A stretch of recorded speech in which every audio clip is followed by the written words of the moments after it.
చికెన్ని ఇలా నీట్గా కడుక్కొని పెట్టుకోవాలి. పచ్చిమిర్చి, ఉల్లిగడ్డ, కరివేపాకు మరియు అల్లం వేసుకొని ఇలా పేస్ట్లా చేసుకోవాలి. స్టవ్ ఆన్ చేసుకొని ప్యాన్ పెట్టి అందులో కొద్దిగా ఆయిల్ పోయాలా, ఇందులో ప్యాన్లో కొద్దిగా ఆయిల్ వేసుకొని మనం ముందుగా ప్రిపేర్ చేసుకున్న పేస్ట్ని ఇందులో వేసి వేయించాలి. ముందుగా ప్రిపేర్ చేసుకున్న పేస్ట్ ఆయిల్లో వేసి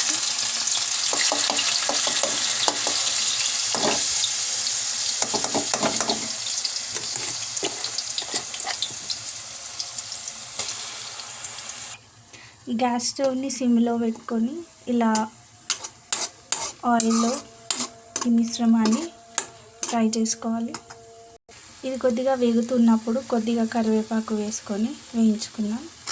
కరివేపాకు అనేది చాలా ఫ్లేవర్ ఇస్తుంది.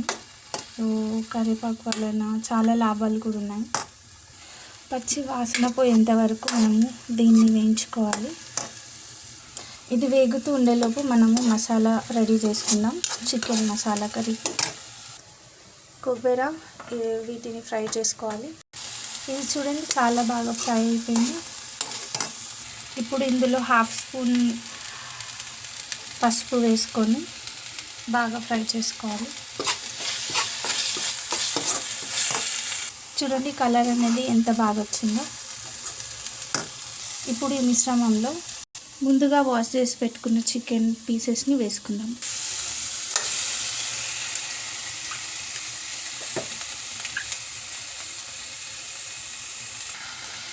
చికెన్ పీసెస్ని వేసుకొని బాగా మిక్స్ చేసుకోవాలి. ఇలా చికెన్కి బాగా మిక్స్ అయ్యేటట్లు కలుపుకోవాలి. కొద్దిసేపు మూత పెట్టేసి కుక్ చేసుకోవాలి. ఇప్పుడు మసాలా కోసమని నేను వేయించిన కొబ్బరి, వేయించిన ఎండుమిర్చి మరియు చెక్క, లవంగం, ఇలైచి అండ్ జీరా, సో వీటిని అన్నిటినీ వేసి గ్రైండ్ చేసుకుందాం.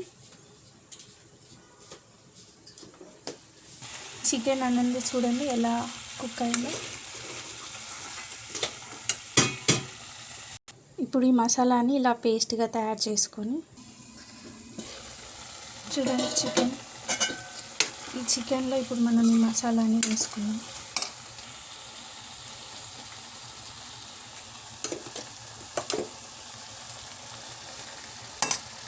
వేసుకొని బాగా మిక్స్ చేసుకుందాం మసాలాని.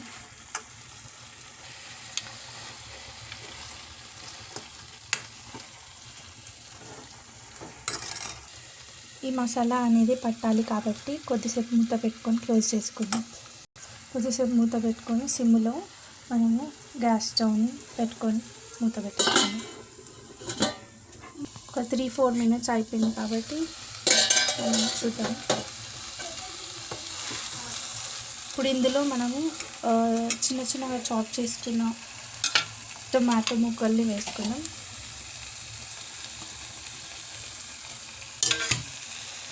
వేసుకొని మంచిగా మిక్స్ చేసుకోవాలి.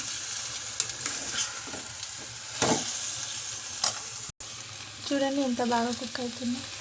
ఇందులో మనము పుదీనా వేసుకుందాం. ఇందులో కొద్దిగా వాటర్ పోసుకుందాం.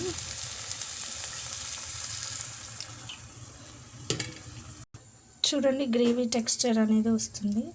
ఇందులో ఇప్పుడు కొద్దిగా సాల్ట్ అండ్ చిల్లీ పౌడర్ వేసుకుందాం.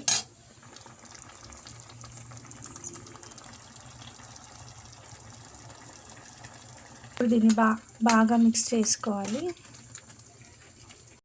కొద్దిసేపు మూత పెట్టుకొని కుక్ చేసుకుందాం. చూడండి స్పైసీ చికెన్ కర్రీ రెడీ అయిపోయింది.